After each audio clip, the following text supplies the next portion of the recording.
അപകടത്തിൽപ്പെട്ട് ചികിത്സയ്ക്ക് പണം കണ്ടെത്താൻ ആകാതെ ദുരിതത്തിലാണ് തിരുവനന്തപുരം വെള്ളനാട് സ്വദേശി പ്രദീപ്. ചികിത്സയ്ക്കും മരുന്നിനും പുറമേ വേണ്ടിവരുന്ന അടിയന്തര ശസ്ത്രക്രിയയ്ക്ക് വേണ്ടിവരുന്നത് ലക്ഷങ്ങളാണ്.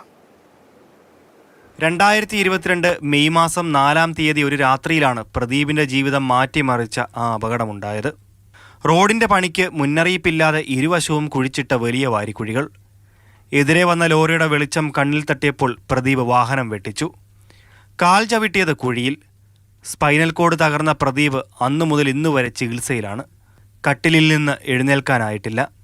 ഏറെ ബുദ്ധിമുട്ടിലാണ് കുടുംബം. അച്ഛൻ്റെ മരണശേഷം പ്രദീപും കുടുംബവും വീണ്ടും പ്രതിസന്ധിയിലായി.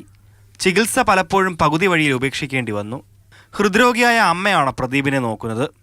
അടിയന്തര ശസ്ത്രക്രിയയ്ക്കായി വേണ്ടിവരുന്നത് 9 ലക്ഷത്തോളം രൂപയാണ്. ഇതുവരെ ആ തുക കണ്ടെത്താൻ ഈ നിർധന കുടുംബത്തിനായിട്ടില്ല. മകൻ്റെ ചികിത്സയുമായി മുൻപോട്ട് പോകാമെന്നുറച്ച് ഈ അമ്മ പ്രതീക്ഷ അർപ്പിക്കുന്നത് സഹായം എത്തിക്കുന്നവരിലാണ്. മാതൃഭൂമി ന്യൂസ്, തിരുവനന്തപുരം.